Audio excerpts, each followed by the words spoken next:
Listo, John, ya estamos hecho. Aquí está Maraña.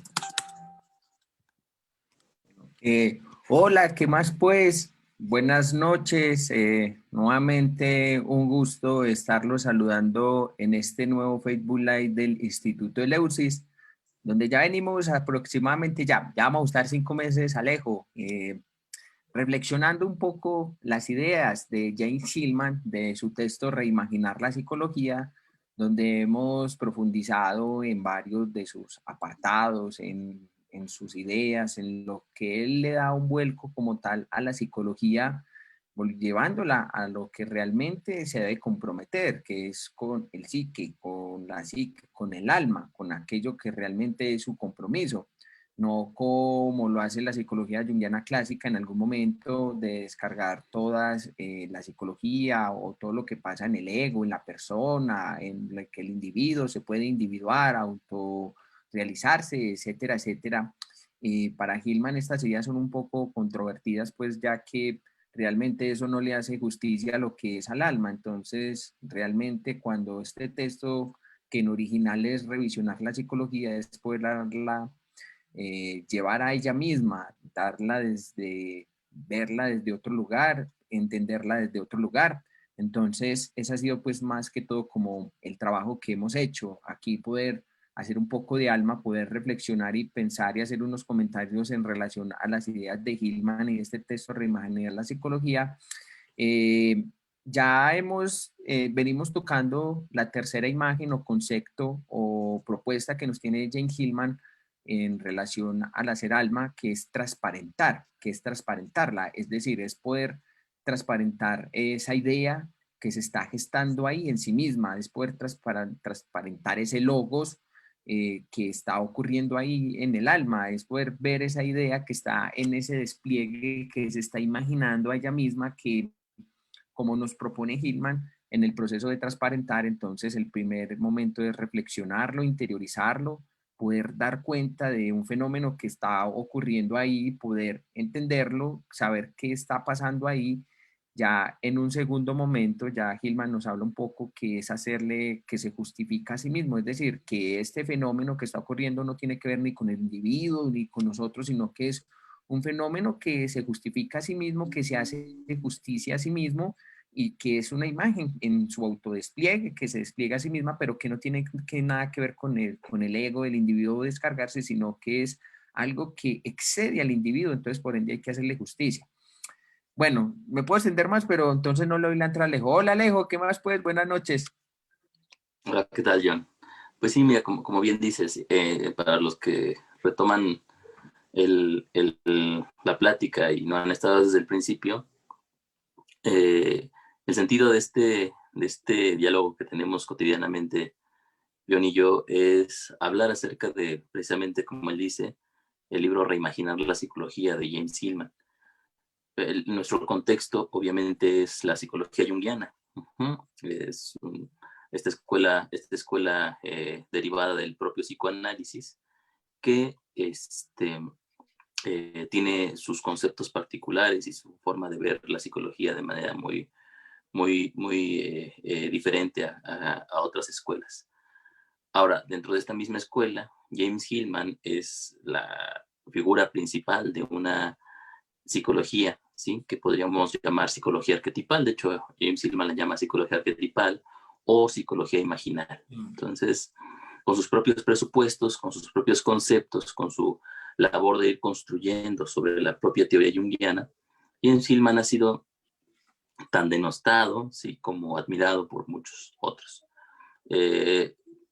Realmente yo pienso que personalmente, ¿sí? Y por mi propio camino intelectual, Hillman es una parte imprescindible para poder entender la psicología desde un punto de vista más amplio y a la vez más profundo. No, yo no podría descartar eh, la obra intuitiva, perdón, de Hillman del estudio de la propia psicología. ¿Sí? Yo creo que una parte importante del quehacer del psicólogo es volverse hacia sus propias herramientas, volverse hacia sus propios ojos, mirar los ojos con los que mira al mundo. Los psicólogos no lo hacemos regularmente, los psicólogos aprendemos ciertos presupuestos de acuerdo a nuestra, eh, a la escuela a la que nos apegamos, y con ellos nosotros tratamos de entender la realidad, el mundo de lo psicológico tal como se nos presenta, pero nunca nos preguntamos si realmente es así. Por lo tanto, rara vez un conductista sí va a pensar que los conceptos psicoanalíticos tienen validez. A su vez, el psicoanalista no va a pensar que ¿cómo se llama? Los elementos de la cognitivo-conductual tengan algún nicho aprovechable, ¿no? Y dentro de cada escuela de la psicología, sí encontramos esta cerrazón frente a las otras formas de pensar el mundo de lo psicológico.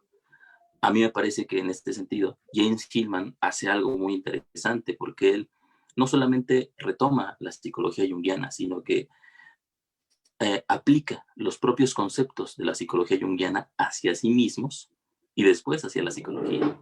Esto hace que su proyecto implique, como dice Jung, que se llama el libro en inglés, revisionar, es decir, volver a ver otra vez la psicología. Pero este volver a ver no quiere decir verla desde otro ángulo distinto. Ajá, o sea, no es verla, no es crear una nueva escuela para poder verla de manera diferente a la de otras escuelas. Es el esfuerzo de muchos psicólogos, ¿no? Es decir, el esfuerzo de muchos psicólogos es crear una teoría para poder sustituir a las demás. Y lo único que pasa, lo único que se hacen es verla desde un ángulo distinto. Pero lo que hace James Hillman es hablar acerca de aquellos ojos con los que la psicología se mira a sí misma. ¿Sí? Es decir, volver nuestra propia mirada hacia las ideas con las que miramos la psicología. En este sentido, se me hace revolucionario el esfuerzo de Hillman, porque no conozco a otros psicólogos que estén haciendo eso, ¿sí? Que estén realmente haciendo eso. Cuando Freud hace una metapsicología, o cuando Jung habla acerca ¿cómo se llama? El quehacer psicológico, lo hacen desde su propia teoría, lo hacen desde su propia forma de ver a la psicología. Desde su propio punto de vista.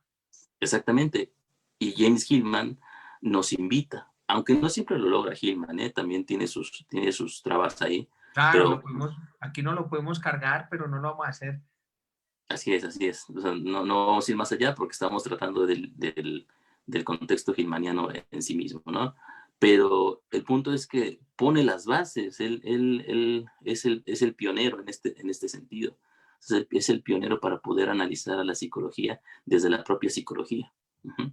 A pesar de que ya muchos, hay una herencia de pensadores en otras ramas que analizan el campo de lo psicológico de forma muy valiosa, ¿no? Desde Michel Foucault hasta Eva Illouz, hay y pasando, o sea, tenemos a Byung-Chul Han, por ejemplo, o sea, donde nos dan una visión muy diferente de lo que la psicología sabe acerca de sí misma. Pero el esfuerzo de Incluso lo hacen Hillman, como mejor. Perdona que te interrumpa, sí, pero me parece que, por ejemplo, Byung-Chul Han o otros teóricos en esto hasta incluso piensan muchísimo mejor los fenómenos en relación a cómo lo hace la misma psicología. Pues es algo que es muy triste y yo pienso que también es un poco dar a entender esto, que es que realmente estamos ante una connotación de una psicología que se ha adherido tanto a un sistema, a un patrón de pensamiento, a circunstancias culturales, sociales, políticas, etcétera, etcétera, del cual no es capaz de suspenderse para poder entrar a reflexionar o a entrar en la imagen, en el fenómeno que está ocurriendo ahí. Entonces, es muy triste porque el psicólogo, más que ser el defensor de la imagen o del alma, en este caso, poder darle lugar, mirar qué está pasando y la ataca, la niega, la corrige, la mejora, la quiere cambiar. Cambio Hillman nos está mostrando un poco que en estos procesos de un poco de transparentar o de cómo transparentar nos da cuenta después, mira, eso es lo que está ocurriendo ahí. no está ocurriendo otra cosa.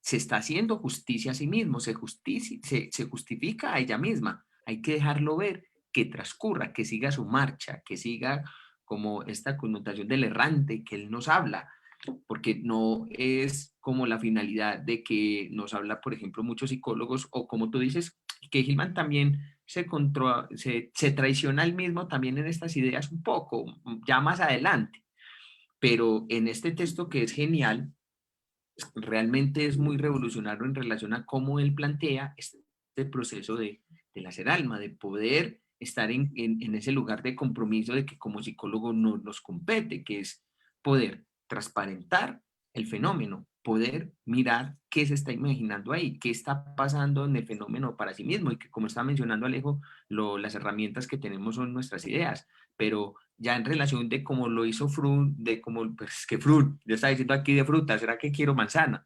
De cómo lo hizo Freud o de cómo lo hizo Jung, que establecieron entonces unas tópicas de que el alma se conforma por ciertos extractos psíquicos, que Jung también plantea su propio modelo también de extractos psíquicos.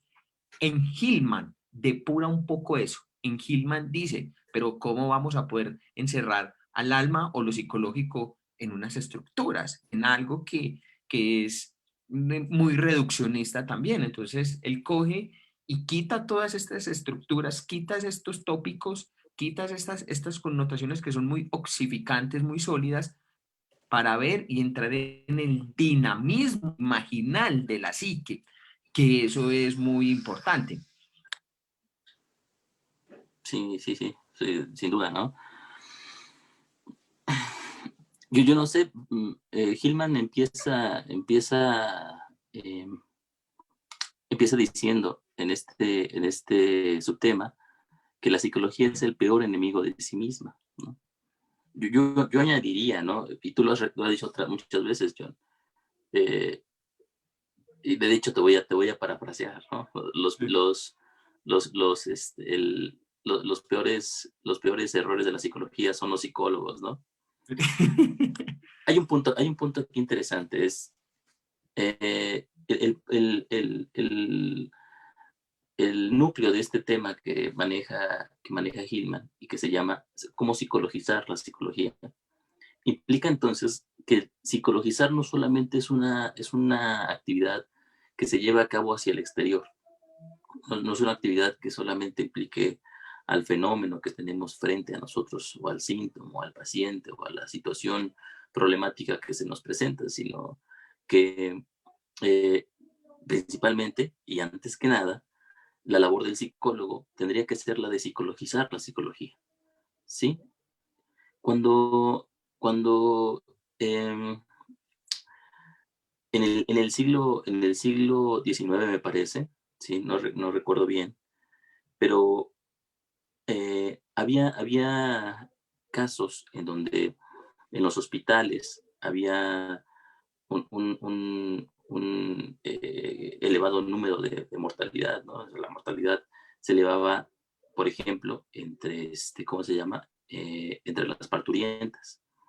Entonces, había un punto en que nadie se explicaba por qué, ¿no? ¿Por qué de repente en ciertos lugares, en ciertos hospitales, en ciertos momentos, la mortalidad se elevaba más de lo normal?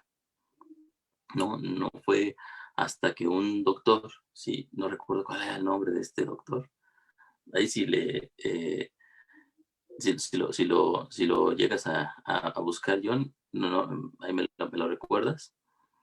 Este doctor encontró que una de las causas básicas por las cuales la mortalidad subía dentro de un lugar específico era porque no había profilaxis en el manejo del instrumental, ¿no? Los pasantes, por ejemplo, de medicina, iban de la morgue a la sala de maternidad sin ninguna protección, sin ninguna limpieza.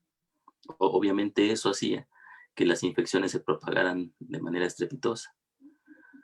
Esta situación dentro de la medicina fue una revolución completa porque planteó entonces que el cirujano, el médico, tenía que ir con su instrumental limpio. O sea, para intervenir, había que limpiar el instrumental, había que desinfectarlo, ¿sí? Porque había partículas, ¿sí? Infecciosas que se iban propagando de un lugar a otro si el médico no lo hacía. Entonces, nosotros como psicólogos no trabajamos con instrumental médico, ¿sí? No trabajamos con bisturís, no trabajamos con batas, no trabajamos con ¿cómo se llama? Con forceps, no trabajamos con eso con lo que el médico trabaja. Nuestro instrumental es distinto. Ajá. Nuestro instrumental son las palabras, nuestro instrumental son las teorías, son las ideologías, las ideas con las cuales nosotros entramos dentro de la consulta terapéutica, por ejemplo, o intervenimos en el fenómeno que tenemos frente a nosotros. No nos preguntamos, ¿sí? Como lo hacían los psicólogos los médicos después de este descubrimiento de la profilaxis, no nos preguntamos si nosotros también tendríamos que entrar con un instrumental limpio. Uh-huh.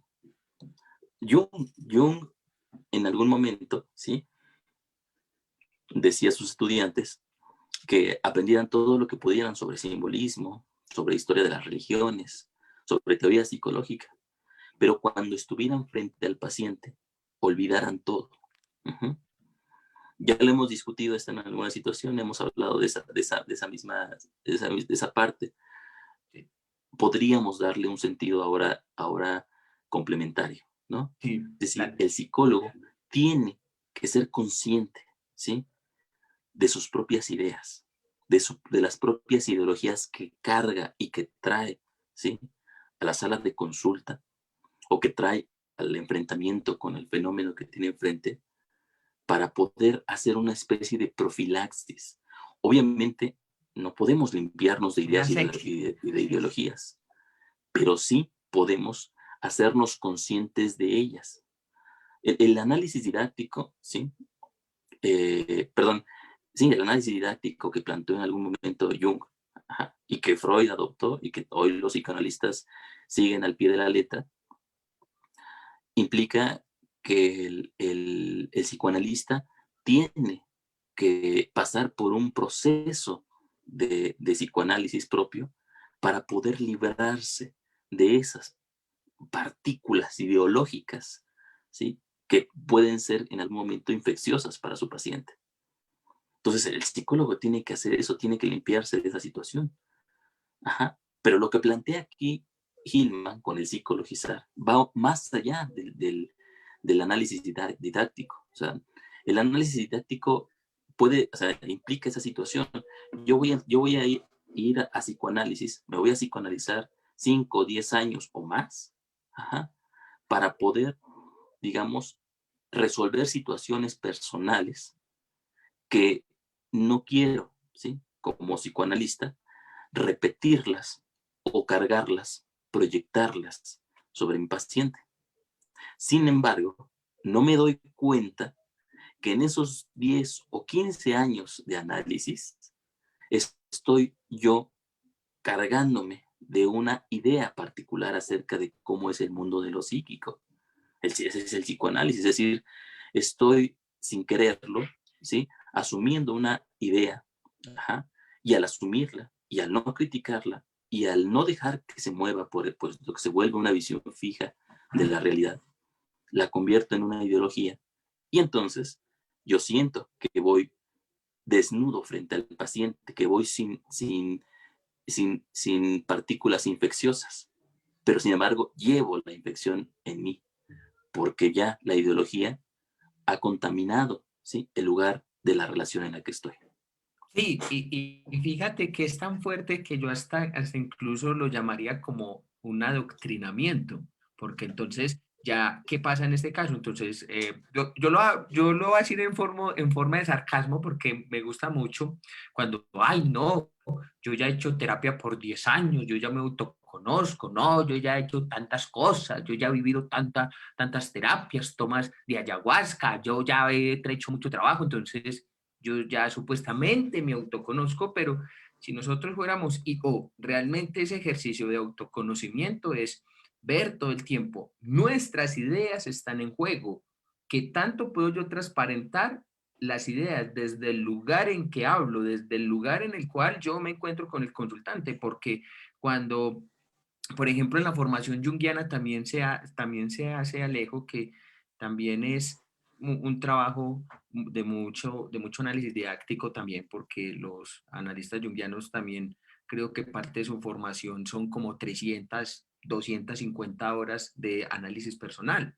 Pero cuando van, ya van entonces con una ideología, ya van con una teoría, ya van con una concepción de lo que debe de pasar en la terapia, o de que hay que individuarse, o que hay que quitar las proyecciones, o que hay que quitar la sombra, o que hay que quitar los complejos, etcétera, etcétera. Entonces, si no se transparenta lo que realmente pasa con mis ideas, con mis ideologías, con mis dogmatismos y cómo en la misma terapia o en las mismas formaciones nos adoctrinan, entonces vemos a través de esas ideas y tratamos al consultante a través de esas ideas. Realmente ahí podríamos hacer la pregunta, ¿le estamos haciendo un poco de justicia al alma? Cómo el alma se está imaginando a sí misma en ese fenómeno, en esa idea a través de la cual ve el consultante. Entonces, ¿cómo o constantemente yo puedo, es decir, sostener una incertidumbre de que no sé lo que pasa en consulta, no sé qué va a transcurrir, no sé si las técnicas o los recursos de las teorías me sirven para atender, pero entonces ya la ir con esa carga, entonces cogemos y encajamos en esa idea a la idea del consultante. Ah, sí, tú tienes esto, entonces vamos a trabajar esto. Entonces, no podemos ver entonces cómo esa narrativa, cómo eso va narrando al sujeto, cómo esa narrativa sigue su curso, sino que cogemos y la solidificamos, la cerramos, la metemos, digamos, en un pegote y no la liberamos para que siga ese despliegue. Pero entonces, si yo ya como terapeuta sé qué tiene que pasar en terapia y esto, pues no estamos realmente sosteniendo este proceso de podernos todo el tiempo estar poniendo a caldo nuestras propias ideas, nuestros prejuicios, lo que supuestamente sabemos de la psicoterapia. Pero si nosotros fuéramos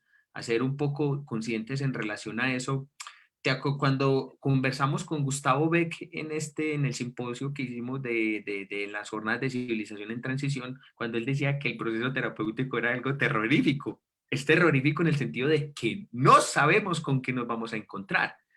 Y mismo Hillman nos dice, el proceso de psicologizar es algo simple, es el asombro, es ver lo que ocurre de que no sabemos qué está pasando ahí.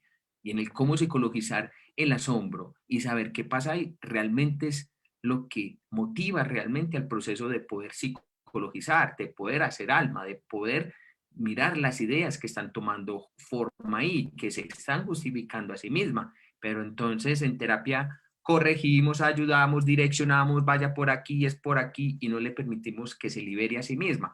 Entonces eso también es muy fuerte porque yo no sé vos qué pensás, Alejo, pero yo pienso que más en estas formaciones, que está bien que lo hagan. Por ejemplo, Gigerich decía algo muy bonito, yo creo que ya lo he dicho en varias oportunidades, cuando en 3 ocasiones hizo su tesis doctoral, entonces en una correspondencia con Gigerich, Gigerich le dice, la psicología dejó de traer a grandes mentes como a Freud, Jung, artistas y poetas y filósofos. La psicología ahora trae a gente, yo lo parafraseo un poquito porque me gusta ser más picante y más fuerte, la psicología solamente trae a gente ordinaria y con mentalidad de trabajador social.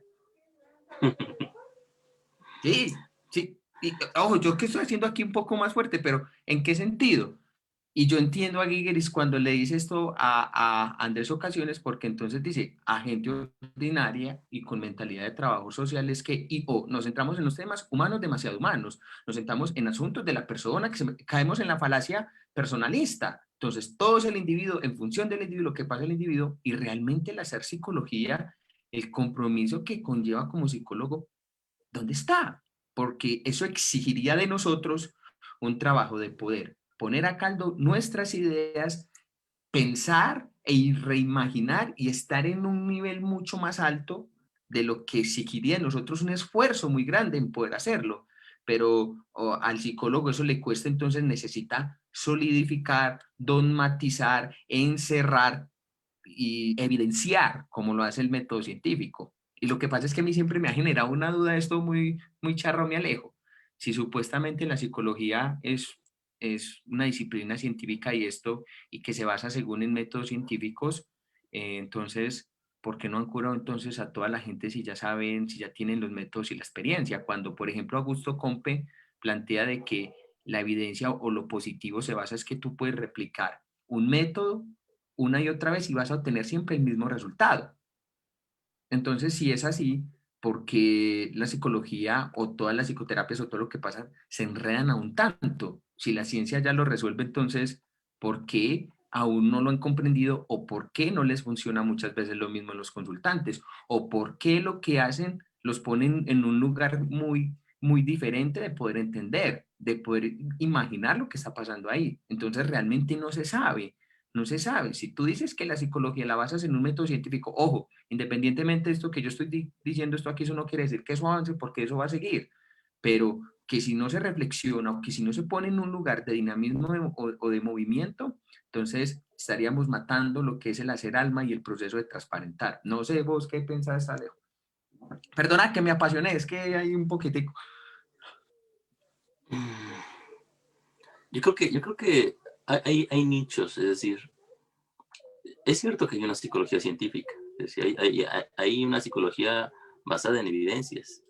Hay estudios en psicología bastante serios acerca de los procesos psicológicos. Hay una ligadura con las neurociencias que en este momento es lo fascinosum para los psicólogos, ¿no? Es decir, en este momento el estudio del cerebro se ha convertido en el ídolo en el proceso de hacer psicología. Es la máxima potestad, ¿no? Es decir, si nosotros queremos iniciar una investigación dentro de la psicología, será mucho más sencillo encontrar subsidios si la ligamos a una situación neurológica, por ejemplo. Entonces, hay una psicología científica, pero el punto es si esta psicología científica es una psicología en toda regla. Uh-huh. Ya lo habíamos visto en el primer capítulo. Hillman propone eh, repensar la psicología, revisionar la psicología, es decir, volver a poder nosotros preguntarnos y reflexionar acerca de los presupuestos psicológicos en sí mismos. Tanto así que para él tenemos que iniciar por la propia psique. Nosotros hablamos del alma dentro de nuestra propia disciplina. Cuando hablamos de psique, hablamos de esa situación. Hablamos de la mente, pero todavía no sabemos qué es la mente, todavía no sabemos qué es la conciencia, todavía no sabemos qué es la psique. A pesar de que ya tengamos, ¿sí?, estudios sobre lo mismo, cuando nos metemos dentro del proceso de la definición de esos conceptos, nos damos cuenta de que hay mucha variedad en el proceso. O sea, pregúntale a un psicoanalista y pregúntale a un conductista, ¿no?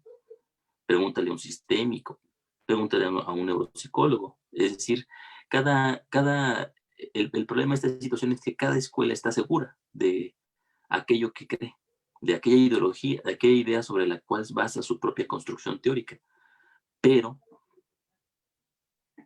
cuando llega el momento del consenso, ya no hay tanta seguridad. Uh-huh.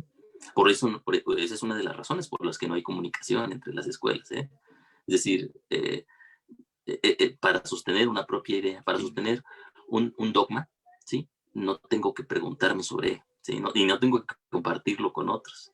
Es decir, si le pregunto a un cristiano, ¿sí?, su concepción de Dios, y después le pregunto a un musulmán y les digo, pónganse a platicar sobre ello, bueno, llevamos varios siglos sin poder hacerlo, ¿no? Entonces, no hay acuerdo Sí, en esta situación. Y no lo va a haber. Entonces, desde el punto de vista del pensamiento hillmaniano, con el que yo estoy de acuerdo completamente, ¿sí?, la psicología no puede ser una ciencia, ¿sí? No puede ser una ciencia porque simplemente la ciencia es un método de pensamiento, ajá, que tiene como función específica poder controlar, poder instrumentalizar, poder desarrollar la técnica, ¿sí? Cada vez más. Es decir, poder actuar sobre el mundo físico y transformarlo. Eso es tremendo y es magnífico, pues nos ha llevado dentro de Sí. unos pocos siglos a la maravilla que tenemos ahorita. Es decir, a pesar de toda la podredumbre, a pesar de las crisis, a pesar de todo, estamos mejor que nunca como Sí, humanidad. sí, Ujú. sí. Entonces, Y es gracias a la ciencia, claro, claro, es que exactamente. eso es inaludible y eso es exageradamente importante. A pesar de que también, además, como todo tiene su sombra, ¿sí? También estamos en el momento clave en donde por primera vez tenemos el conocimiento suficiente como para poder destruir el mundo en el que estamos y por lo tanto a nosotros mismos. Ah, Ujú. sí, muy Ve, bueno. es Eso parte, es es otro rollo. parte es que Bueno, parte del estar bien implica que de la misma manera también va a haber una sombra que esté siempre comprometiendo mis propios logros. Bueno, eso es algo como como factible, ¿no? Sin embargo, desde la visión del propio Hillman, la psicología como tal, si tiene como objeto a la propia psique, entonces no puede darse el lujo de controlar, ¿sí? No puede darse el lujo de instrumentalizar y de entender el mundo en el que estamos. Porque para Hillman, ¿sí? Y esto también pasa en Jäger, y por eso Jäger es en algún punto tan criticado, porque él propone una psicología que se construye todo el tiempo frente al fenómeno en el que se encuentra. ¿Sí? Es decir, imagínate, es derrumbar los conceptos con los cuales vemos el mundo y permitir que el mundo me hable acerca de sus propios conceptos. Esto implica que yo no puedo tener una base teórica fija con la cual poder ver las cosas que veo, sino que tengo que estar continuamente construyendo la psicología. La psicología tiene que ser un proceso dinámico, una narración continua que se va cambiando todo el tiempo. Es como si me dijeras que un libro, ¿sí? Una novela, ¿sí? Por ejemplo, Frankenstein, se escribe todo el tiempo y siempre de manera diferente dependiendo del lector ante el cual se encuentra. Recuerdo que Borges decía que eh, hay tantas Biblias como lectores de la Biblia las hay, ¿no? Es decir, cada lector de la Biblia va construyendo su propia Biblia.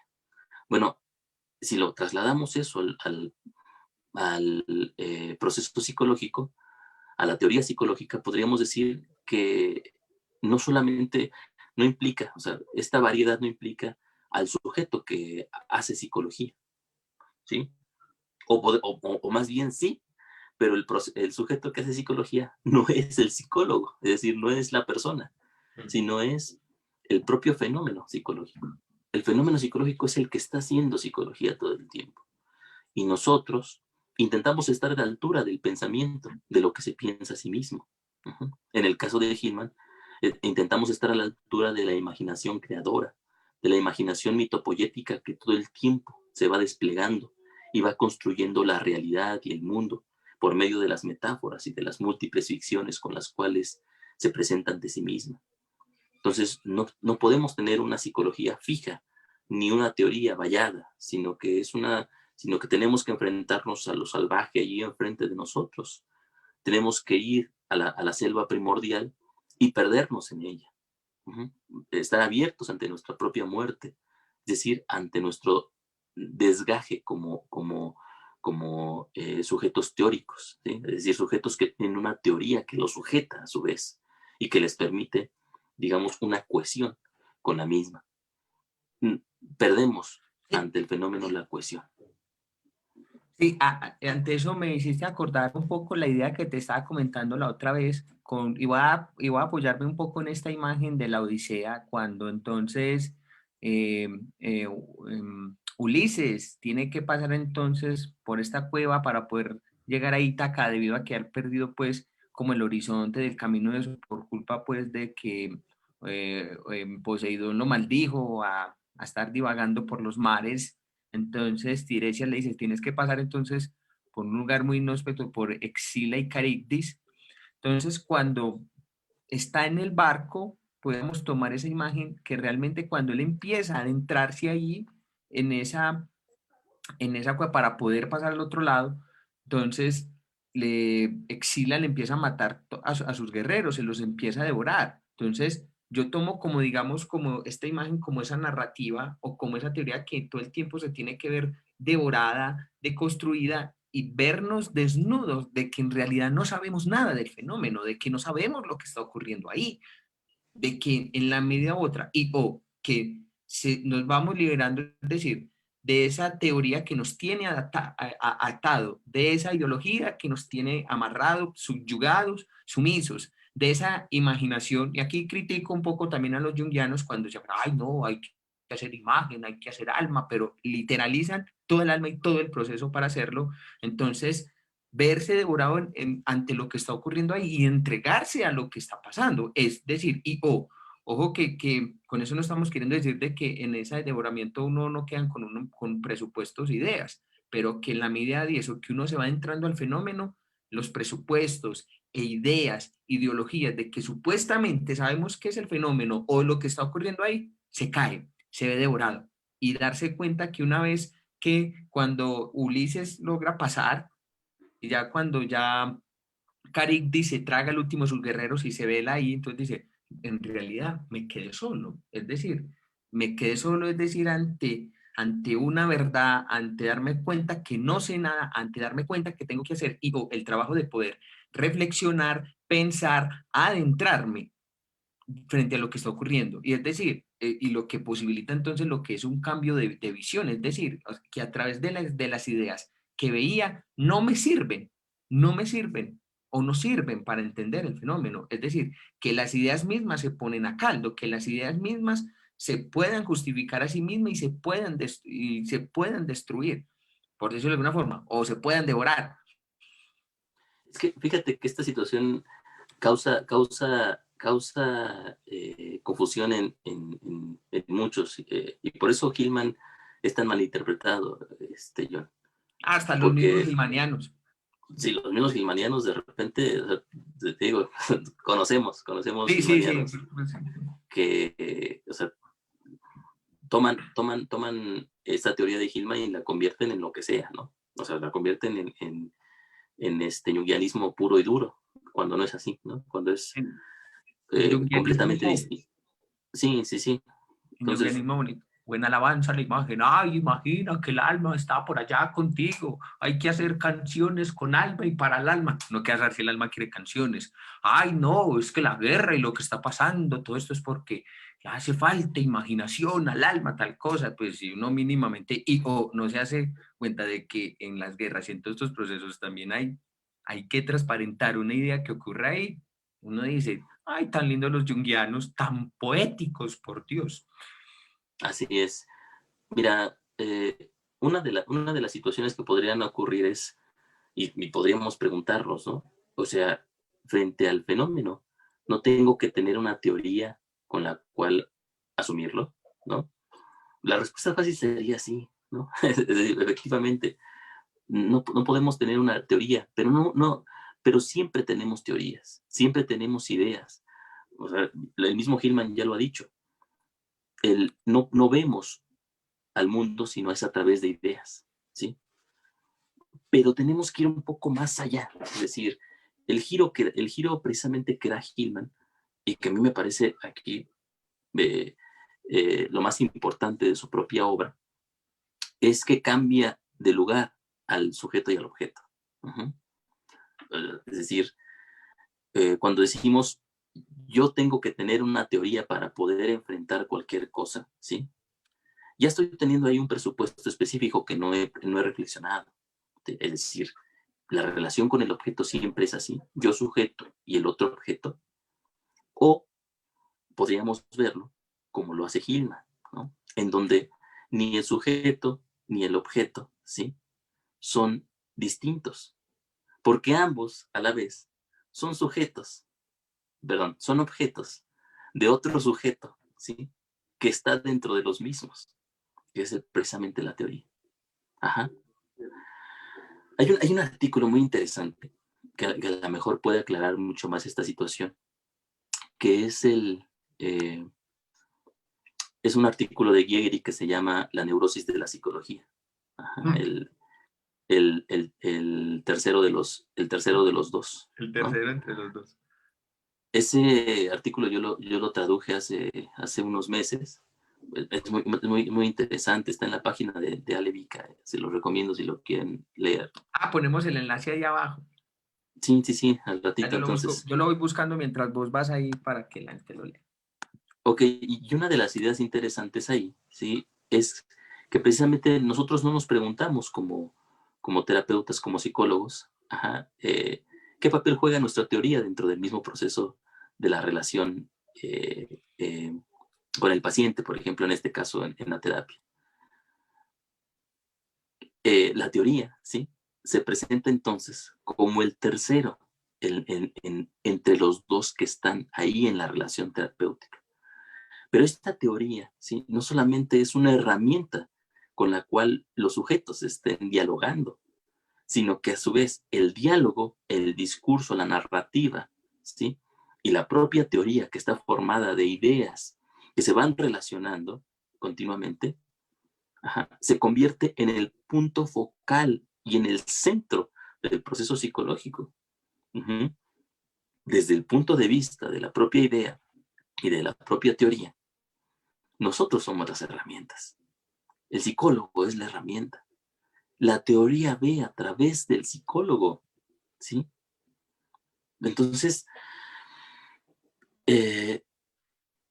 nos cuesta trabajo de repente poder asumir esta situación, ¿sí? La propuesta de la psicología construyéndose continuamente, porque no alcanzamos perdón, no queremos o no podemos de alguna manera salir, ¿sí? de ese paradigma teórico que nos dice que nosotros siempre somos sujetos y que el otro siempre es objeto. Ajá. Y ponernos en el lugar del objeto en sí mismo. ¿Qué pasa si nosotros no somos el centro de la teorización? ¿Qué pasa si nosotros no somos el que teoriza? ¿Qué pasa si el que teoriza es la propia teoría? La idea es la que tiene su propia teoría. El síntoma tiene su propia teoría sobre sí mismo. Y eso es lo que nos propone Hillman, eso es lo que nos dice Hillman que volteemos a ver. Que cuando nosotros estamos frente al fenómeno, es decir, y llegamos con una teoría externa, nos preguntemos antes de poder embutir a ese fenómeno en nuestra propia teoría, si ese fenómeno no tiene una teoría sobre sí mismo. Uh-huh. Por lo tanto, no llego con una visión ateórica de la realidad, sino al contrario, llego con el presupuesto, ¿sí? Y esto es lo que decía Hillman, que es la fe psicológica, de que ya hay una teoría hecha, ¿sí? Y que esa es la psicología. Y que esa teoría hecha no viene de mí, sino que viene de la propia teoría, de la propia idea que está ahí en la relación implícita entre el psicólogo y el fenómeno que observa. Del Y que, propio síntoma. exactamente, y en donde La- ambos sujetos son observados por esa misma idea. Uh-huh. En mitologizando esto, ¿sí? Nosotros podemos decir que es el alma la que teoriza. Uh-huh. Y yo, sujeto, estoy tratando todo el tiempo de estar a la altura, ¿sí? De la teorización del alma. Sí, eso me llama mucho y quería como hacer un poco cotación a esa idea que vos estás haciendo porque generalmente, vamos, entonces, es el psicólogo quien sabe de la depresión, es quien puede teorizar a la depresión, es el psicólogo quien sabe de ansiedad, de crisis, de patologías, etcétera, etcétera.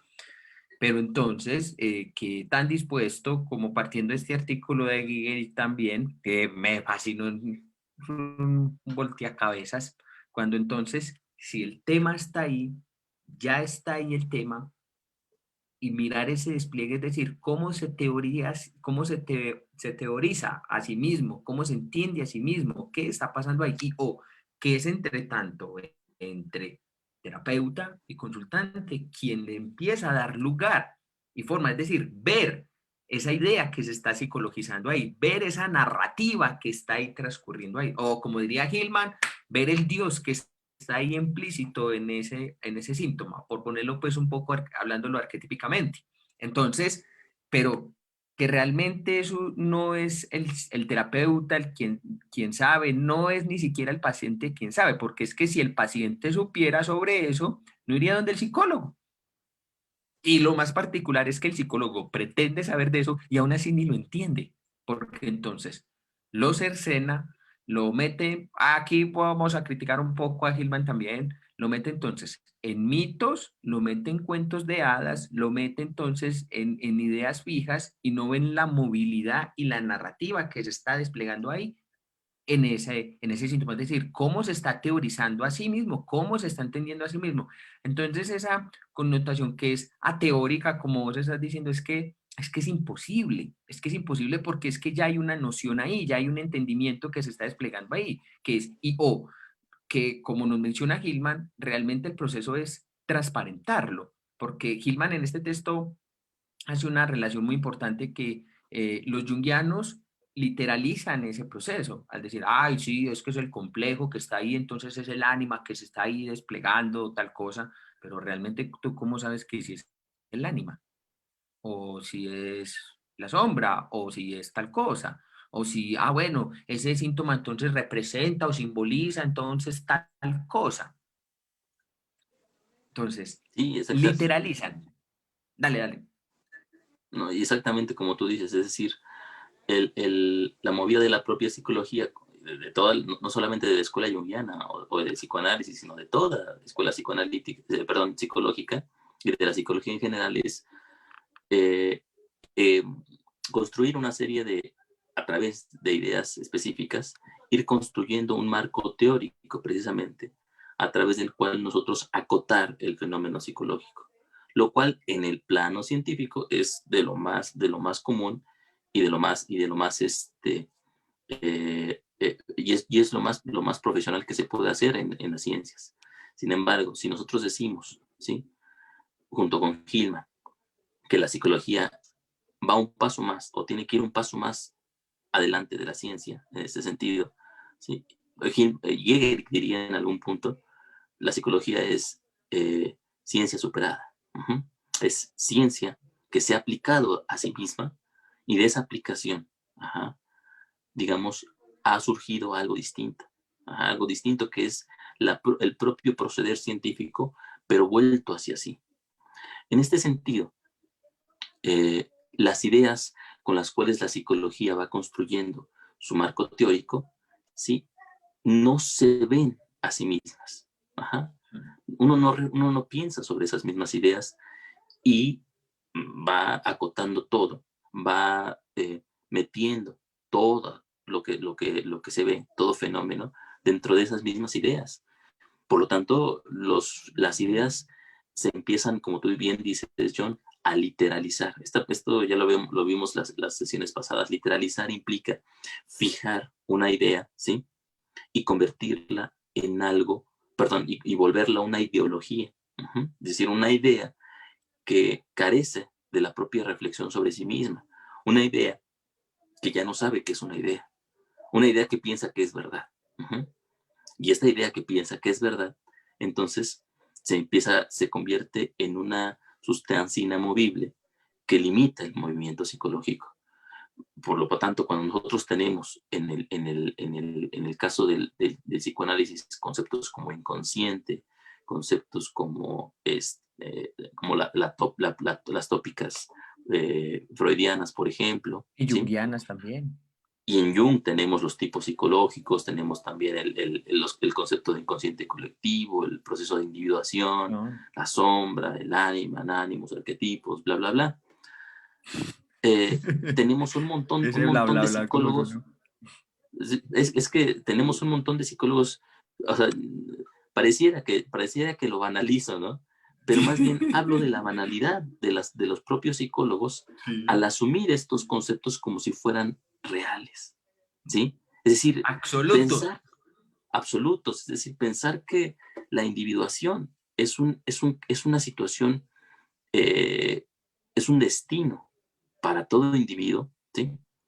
Y que se debe de lograr, implica dos cosas. Implica que yo ya que he dejado de ver el movimiento del propio concepto de individuación y además que cuando lo aplique a un fenómeno, ¿sí? Ese concepto va a sustituir el propio concepto del fenómeno. Uh-huh. Entonces hay que tener cuidado con esta situación porque nuestros conceptos se convierten en cárceles. Ajá. Nuestros conceptos son barreras, son atrapan como cadenas a los fenómenos con los cuales nosotros nos relacionamos. En el caso de la consulta terapéutica, nuestros conceptos convierten, a pesar de que yo no hable, por ejemplo, en mi consulta yo no hablo nunca de conceptos, ¿sí? Y un terapeuta más o menos profesional no lo tendría que hacer. Uh-huh. Sin embargo, yo voy cargado de hipótesis acerca de cómo tendría que ser la situación. O sea, este proceso alucinatorio en el paciente se tiene que desarrollar de esta manera, ¿no? Es decir, si soy un junguiano, ajá, lo llevo hasta cierto punto, porque mi teoría me dice que es hasta hacia ahí, ¿no? Entonces, yo como junguiano veo el proceso alucinatorio como un proceso de fragmentación del propio individuo, ajá, y como una búsqueda por encontrar su propia totalidad como self. Entonces, es el, mm, creo que el proceso de individuación es importante en ese punto porque me guía y me lleva hacia lo que el paciente tiene que lograr y lo que yo como terapeuta también tengo que lograr en esa situación. Pero si le pregunto a un freudiano acerca de lo mismo, dirá algo completamente distinto. Si le pregunto a un cognitivo conductual, dirá algo distinto. A un terapeuta gestal, dirá algo completamente diferente. Cada uno, ¿sí?, tendrá una visión teórica acerca de cómo se debe desarrollar la situación. Pero nadie le pregunta al fenómeno cómo quiere desarrollarse, para qué está ahí, ¿no? ¿Cuál es su necesidad? ¿Cuál es su necesidad en la vida del propio sujeto? Por lo cual se presenta de esa manera. Y no solamente eso, sino porque todavía ahí, en ese enunciado, John, estoy ligando al síntoma con la vida del sujeto. Pero no podría ser también que la vida del sujeto no sea sino una manifestación de la imaginación creadora del propio síntoma. Uh-huh. O sea, ¿por qué el síntoma tiene que ser un derivado de la vida del sujeto?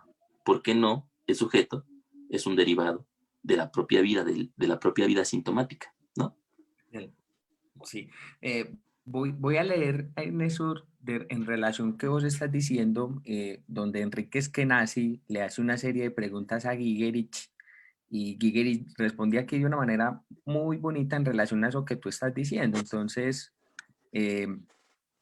bueno, no, lo que pasa es que aquí, a ver, yo miro a ver si aparece la pregunta. No, no me aparece la pregunta. Entonces, es que Gigerich le responde a Eskenazi lo siguiente. Mi trabajo como psicólogo comprometido con la psique objetiva consiste en ver el alma tal como opera en los procesos reales, sin tomar en cuenta si son saludables o patológicos, buenos o malos. Solo puedo preocuparme por cómo son las cosas, no cómo deberían de ser las cosas. Mis pacientes reales, así como nuestra historia real, no puedo darme el lujo respecto a mis pacientes reales o como a nuestra historia. No puedo darme el lujo de desarrollar mis propias ideas acerca de lo que habría sido correcto o lo que habría sido un desarrollo equivocado. Aquí la cuestión no trata de opiniones subjetivas ni de teorías metafísicas, sino de pensar lo real. Mi trabajo consiste en intentar decir lo que en mi interpretación son las ideas del proceso real. Yo no soy aquel que pretende saberlo todo.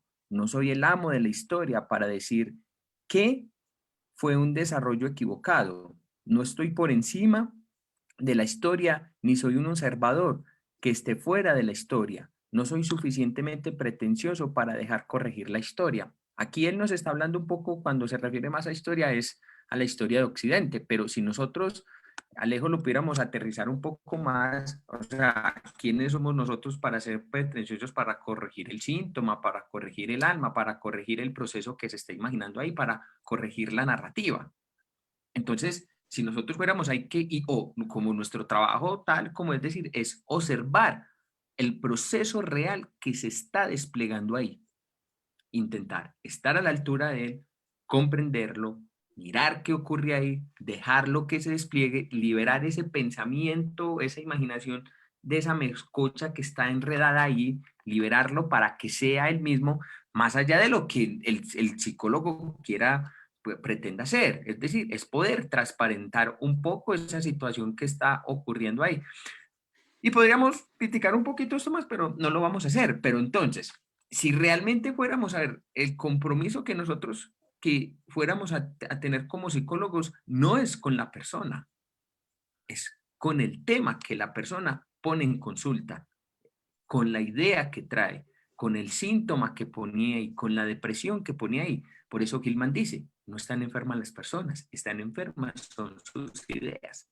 Entonces, si fuéramos ahí, realmente lo que es ese trabajo es y o de transparentarlo, de cómo transparentar eso que ocurría ahí sin intentar mejorarlo.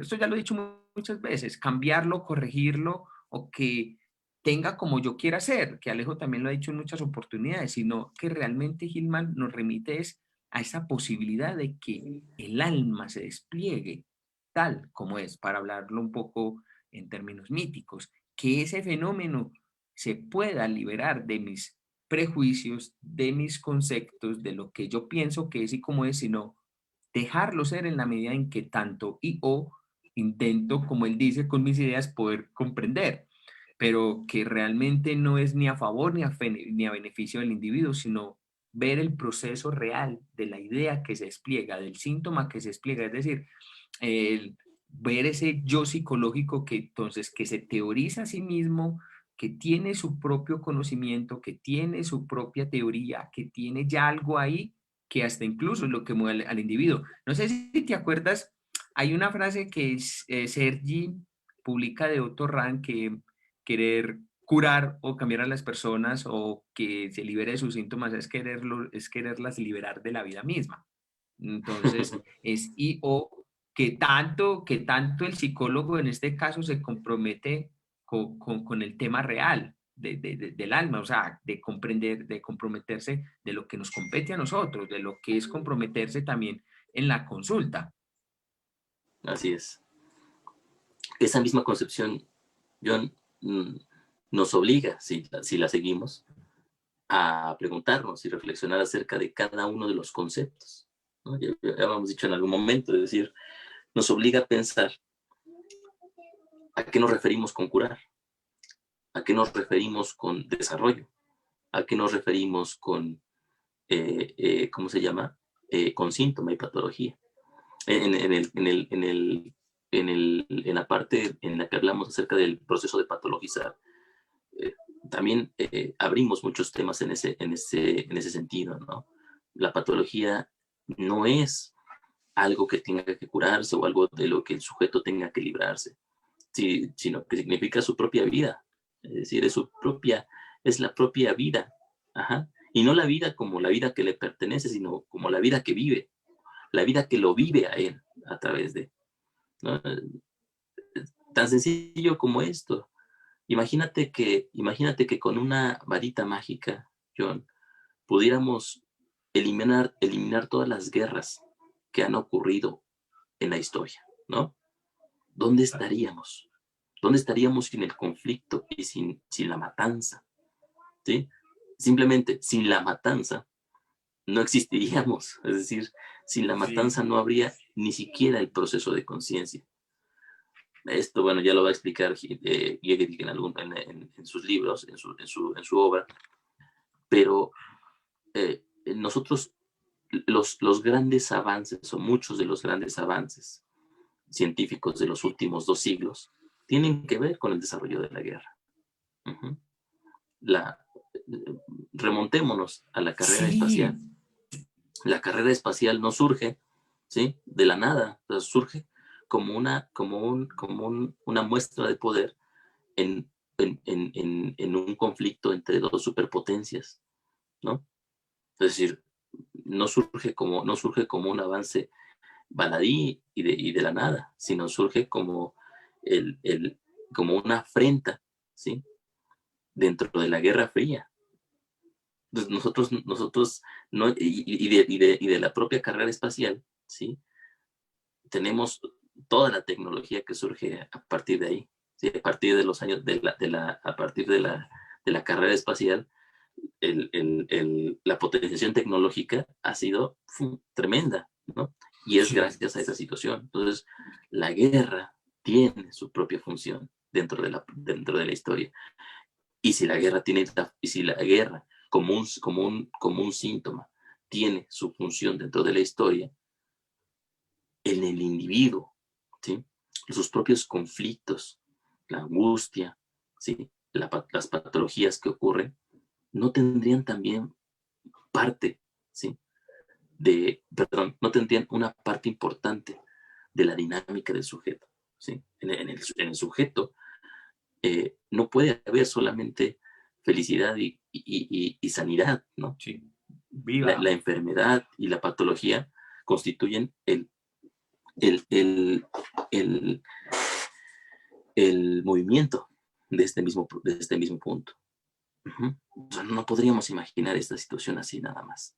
Es decir, no podríamos imaginar un sujeto siempre sano, siempre feliz. Y sin embargo, la cultura y la psicología como parte de la cultura popular tienen como prerrogativa la construcción de un sujeto sano y feliz. Uh-huh. Un sujeto siempre positivo y siempre sonriente. Es decir, está en la mente en la mente del sujeto del siglo XX y del siglo XXI la promesa, ¿sí?, eterna y que nunca se va a poder cumplir, de que en algún momento el sujeto será feliz, ¿no? Sí, sí. Ah, pero eso no es lo que vende.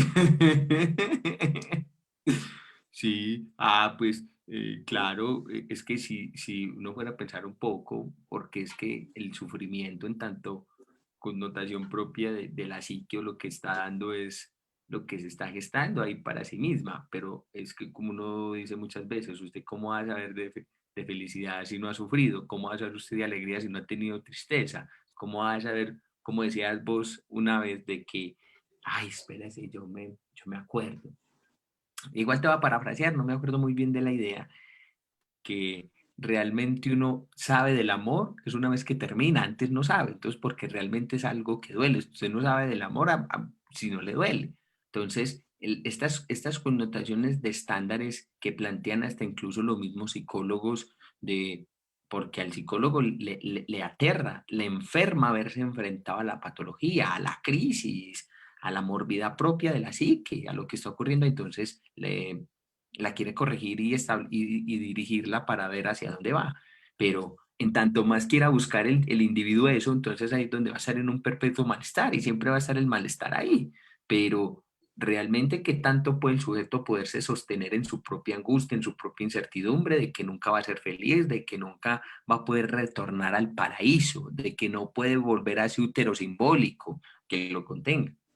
Pero eso es lo que vende, y eso es lo que vende muchas veces también la psicología junguiana, lo que vende las terapias existenciales, humanistas, transpersonales. Entonces, o en función de qué, en función del propio desarrollo de la psique del alma o en función de que el propio, de reestructurar el ego del consultante o descargar todo eso en el ego del consultante. Volvemos otra vez a la falacia personalista. Y fíjate que una de las críticas que se hacen muy comúnmente por aquellos que no han leído a Hillman, sí, o aquellos que tienen una idea muy superficial de lo que es la obra de Hillman, es que es una obra muy abstracta, ¿no? Una obra muy Mm, teórica, una obra muy alejada del mundo, en ese sentido. ¿Te acuerdas que en una entrevista que hacías, John, a un psicólogo a un junguiano eminente, donde le Sí. preguntabas acerca de la psicología de James Hillman, él decía, bueno, es que es demasiado filosófica y demasiado teórica. A mí se me hace curiosa esa situación, porque cuando uno se adentra dentro de esta misma teoría y entiende cuáles son los presupuestos de los que está hablando Hillman, ¿sí? Nos damos cuenta de que realmente cuando nosotros no vemos a través de las ideas, ¿sí? Y empezamos a construir edificios teóricos, ajá, que están destinados a ser rocas que no se pueden mover, ¿sí? Cuando yo hablo acerca de un sí mismo, ajá, y ese sí mismo se vuelve un objeto metafísico ante el cual yo tengo que, digamos, trasladar todo fenómeno a la potestad del mismo, es decir, tengo que ver el sí mismo en todos lados, Sí. como lo hace, lo hace por ejemplo, si queremos ver esa situación en la obra de alguien, leamos a von Franz, ¿no? Marie-Louise von Franz, o sea, todos sus libros tratan acerca del desarrollo del sí mismo. Uh-huh. Bueno, igual que Newman, hay una idea eje dentro de su propia visión que se convierte en la forma en la que ve todo fenómeno psicológico. Cuando nosotros comprendemos esta situación, nos damos cuenta de que es precisamente esa visión la que abstrae, ¿sí? La que es abstracta del mundo, porque se separa, o sea, nosotros ya no estamos frente ni tocamos de alguna manera las cosas, los fenómenos psicológicos no están ahí, no los vemos, ni siquiera dialogamos con ellos, no platicamos ni escuchamos lo que está frente a nosotros. Es decir, lo que hacemos nosotros es Mucha metafísica. construir un diálogo y ese diálogo lo sobreponemos sobre el fenómeno. Y entonces el fenómeno ya solamente puede hablar a través de mis propias palabras. Eso es una teoría. Eso es una teoría dogmática. ¿Sí? Esa es la ideología. Entonces, lo que propone Hillman es precisamente no imponer yo mi propio discurso sobre el discurso del fenómeno, El sino que el alma. fenómeno, sí, sino que el alma, el fenómeno, me hable acerca de sí mismo y yo lo escuche. Uh-huh. Es decir, la herramienta esencial y una de las definiciones de la psicoterapia es la cura hablada, es decir, la cura a través no solamente del que yo hable, sino del que yo escuche esencialmente. Es decir, hablar es esencialmente escuchar, saber escuchar al otro. Si yo no sé escuchar al otro, entonces lo que yo hago es plantar sobre lo que el otro me dice, ¿sí? Mis propias ideas. ¿Cuántas veces ha pasado? Lo hemos visto en los debates que tenemos de repente en internet, ¿no? Tan vanos, pero tan interesantes también. De repente tú hablas o uno habla acerca de algo, ¿sí? Y el otro no lo entiende, o lo entiende como lo quiere entender, nada más, ¿no? Por ahí tenemos, por ejemplo, muchas de las críticas que se le han hecho a Gehry van en ese sentido. O sea, las críticas que yo he leído sobre Gehry, o sea, no es que estén equivocadas, no es que no puedan existir o que no estén aplicables o que no sean aplicables, sino que no se basan en su propia teoría. Es decir, cuando uno lee la No se interpretación piensan. que hace, sí, cuando uno lee la interpretación que alguien hace acerca de eso, de la teoría de Hegel, y dice, está mal por esto, o sea, lo lees y te das cuenta de que, o sea, este hombre no ha entendido qué es lo que está diciendo Hegel, porque este concepto del que está hablando no es el mismo concepto del que habla Hegel, ¿no? O sea, Hegel que está hablando acerca de un proceso en particular, y este hombre está interpretando este fenómeno desde una visión completamente distinta y por lo tanto no cuadra. Uh-huh. Es decir, ese es el punto. Si yo digo que una calculadora es un refrigerador, ¿no? Va a haber una discrepancia, ¿no? Yo puedo seguir diciendo que es un refrigerador y puedo argumentar que es un refrigerador porque es cuadrado. Es Sí. cuadrado, ¿cómo se llama? Es de metal y Que abre una además puerta. es una máquina. Ajá. Sí, exactamente. Entonces, y además funciona con electricidad, por lo tanto es una calculadora. Pero no. Es decir, es muy simple. Si yo entiendo que la propia función del objeto, ¿sí?, es una narrativa sobre sí mismo, entonces lo que tengo que hacer es, más que yo llegar con mi propia ceguera, ¿sí?, teórica, ¿sí? O sea, la ceguera teórica no implica que no tenga una teoría, ¿eh? La ceguera teórica implica que tengo demasiadas teorías. La ceguera teórica implica que estoy Literalidad. ciego de mi propio teorizar. Mm, mm. O sea, creo que mi teorizar no es un teorizar, sino que es la verdad. O sea, Entonces, hay un absoluto, hay una literalización, hay una solidificación de eso que uno cree que supuestamente es una es verdad, pero bueno. exactamente, ¿no? Y como en el cuento del elefante, ¿no? Si yo llego con esta ceguera teórica y toco la cola del elefante, ¿no?, lo voy a ver de una manera. Si toco las patas del elefante, voy a creer que es de otra forma. Si toco la trompa, voy a creer que es de otra forma. Pero necesito ver al elefante. O sea, necesito que el elefante, con su propia fisionomía, me hable acerca de sí mismo, ¿sí? Entonces, abrir los ojos a la realidad, ¿sí?, tiene que ver con esto que dice Hillman. Entonces, yo por eso creo, John, que abstracto es lo que hemos hecho en psicología durante tantos años. Ajá. Porque hemos abstraído, no hemos preguntado al fenómeno qué le sucede y cuál es cuál es la visión que tiene sobre sí mismo, sino que nosotros hemos llegado y desde nuestro propio paradigma hemos supuesto que lo que hacemos es la realidad, ¿sí?, que lo que hacemos es la verdad, que lo que hacemos es encontrar. Pero bueno, no lo sabemos realmente, ¿sí? No sabemos realmente si lo que estamos haciendo es descubriendo el mundo o más bien construyéndolo. Construyéndolo en base a palabras y en base a ideas. Hay ideas. Pero ¿qué pasa con la idea misma, ¿no? Es el punto nodal de Hillman. Hillman nos obliga a preguntarnos acerca de las propias ideas que ya están fijas ahí. Entonces, por lo tanto, desde ahí yo puedo empezar a reflexionar acerca de la ciencia y saber que a pesar de que es un avance valioso, ¿sí?, no me habla siempre acerca de la realidad como es, sino me habla de una parcela de la realidad, ajá, Y abstraída de la propia realidad. sí, y sí, realmente a lo que nos confronta Hillman y en la posición que nos pone Hillman es transparentar la idea que sostiene esa noción, que sostiene esa verdad, pues aunque nosotros no queramos reconocerlo, así como de cómo entendemos o vemos a Dios, es a través de una idea.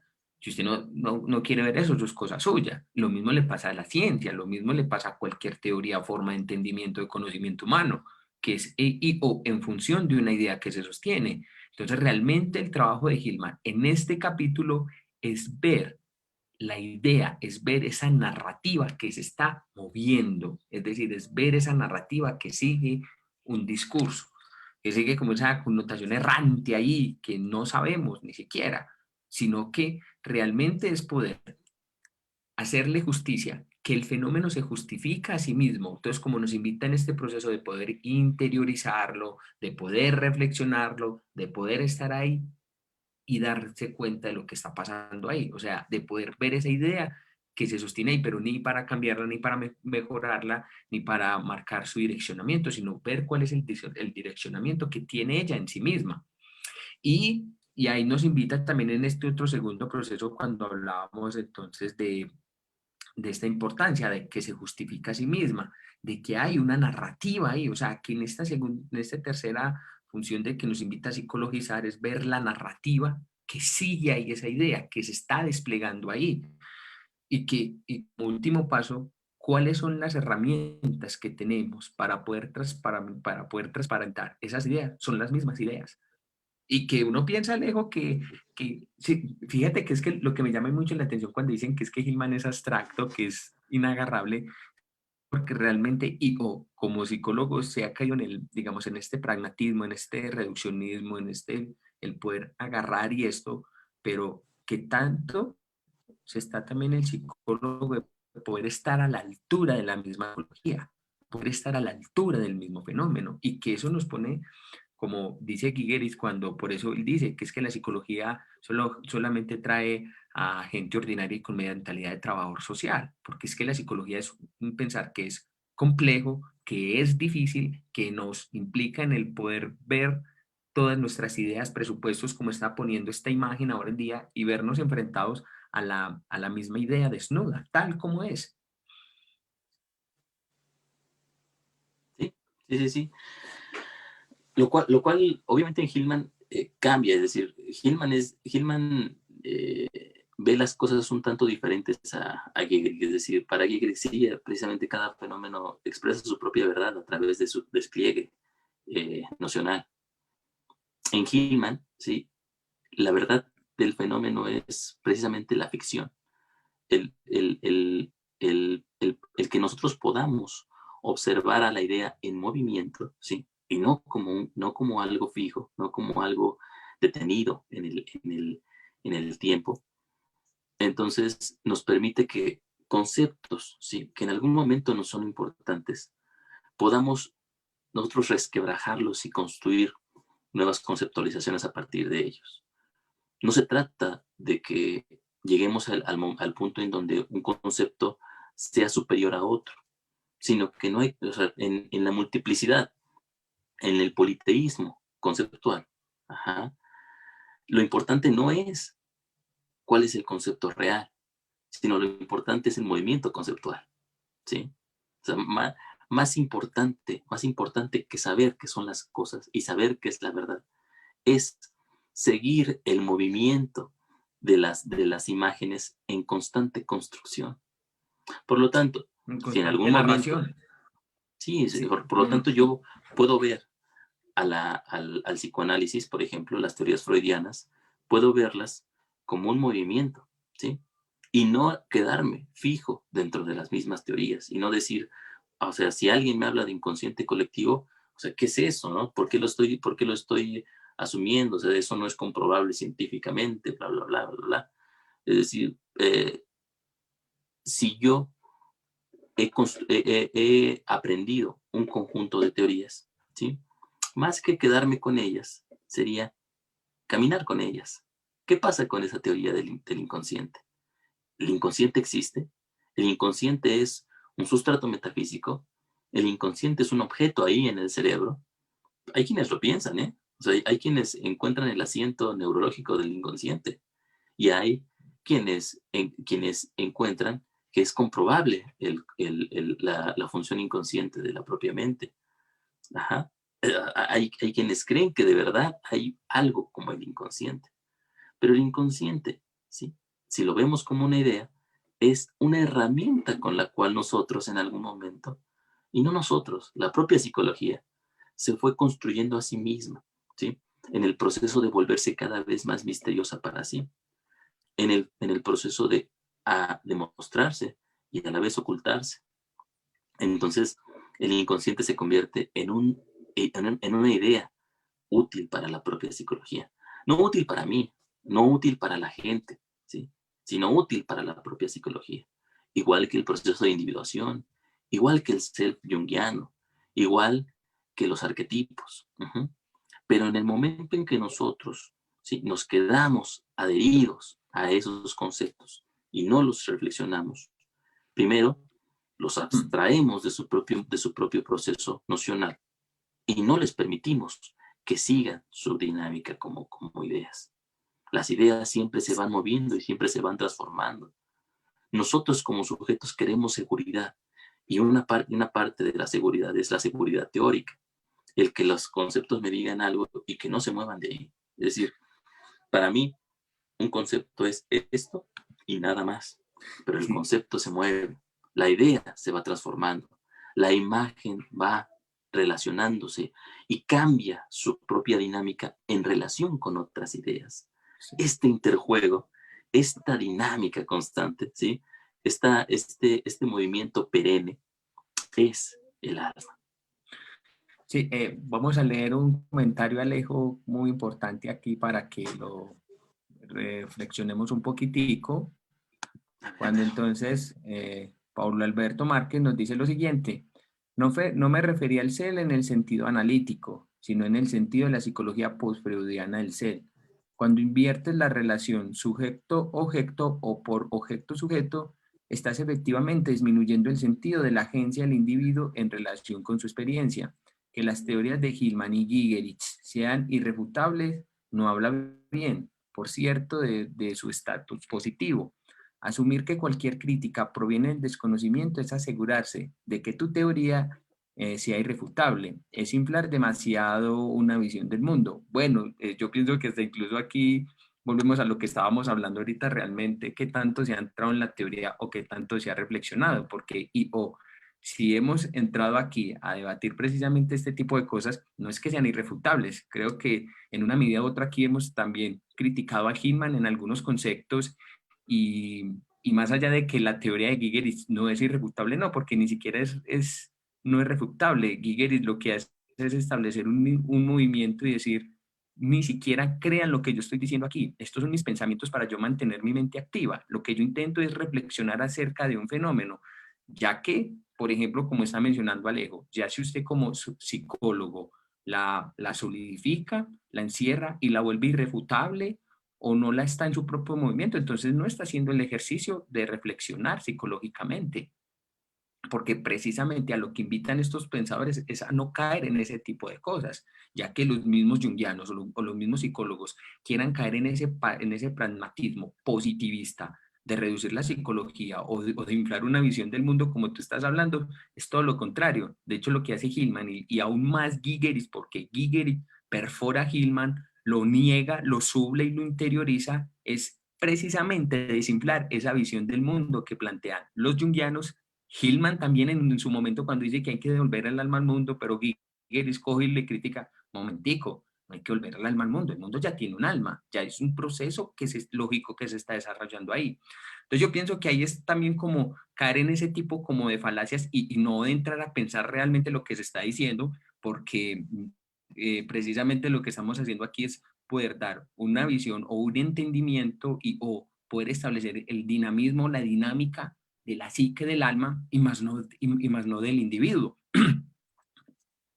Sí, fíjate, yo no sé si las teorías de Hillman o de Geerk sean irrefutables, ¿eh? Es decir, yo cuando pasé a la teoría de Jung, yo pensé que era irrefutable, ¿no? O sea, no encontraba un hueco. Conforme la fui estudiando, encontré muchos huecos. Y Hillman, cuando encontré a Hillman, yo tenía una visión muy crítica acerca del junguiano. Me pasó igual con Hillman, ¿no? A Hillman yo lo estudié muchísimo y tampoco le encontraba huecos. Pero mientras más profundizaba, más huecos teóricos había. Y esto me llevó a Hegel. Yo sé que esto no va a terminar nunca, es decir, este proceso de estar eh, volviendo sobre lo que uno piensa, ¿sí? Es interminable. Mm, en ese sentido, yo a mí no me parece que sean teorías irrefutables, al contrario. Uh-huh. Mm.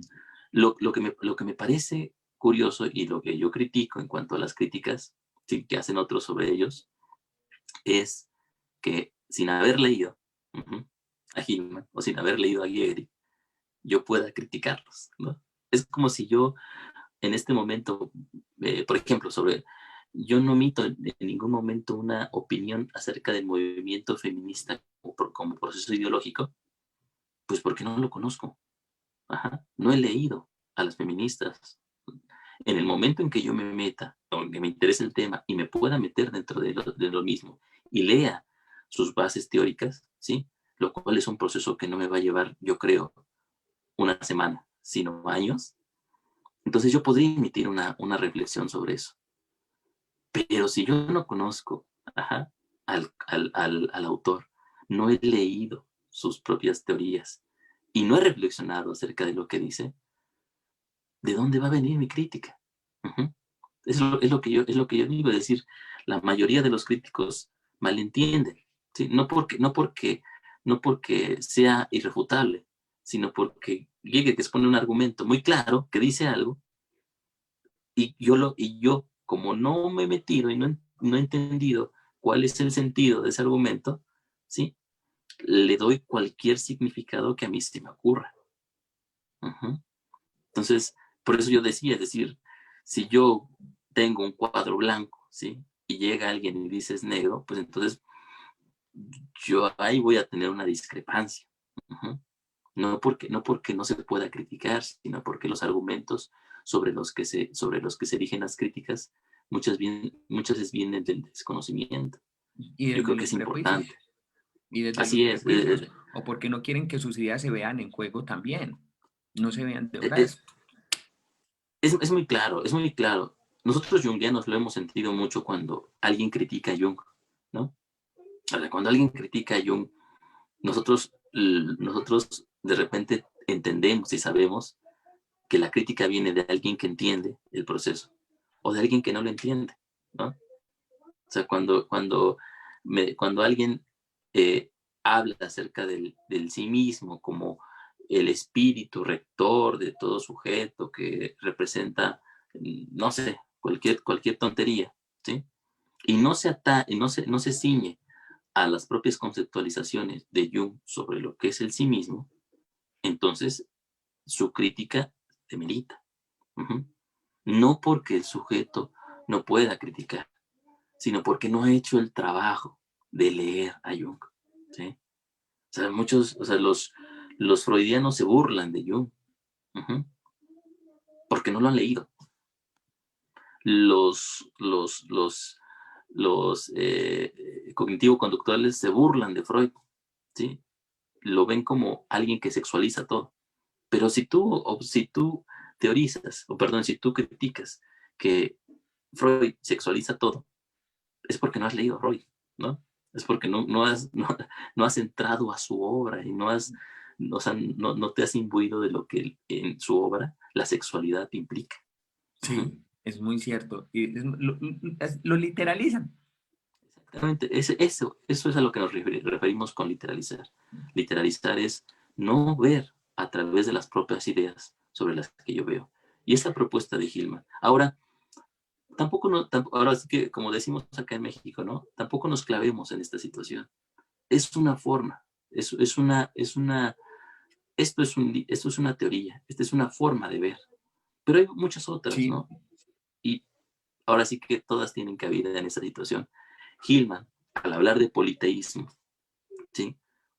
Yo creo, y él que estaría muy de acuerdo en decir que todo proceso y toda teoría y toda idea, aunque sea equivocada sobre un proceso, tiene cabida en la formación del alma haciéndose a sí mismo. claro, tienen una forma de aproximarse a ella misma, aunque sea equivocada, y eso es parte de eso. Bueno, sí, como decimos aquí en Colombia, no nos enredemos más, no le echemos más candela al fuego.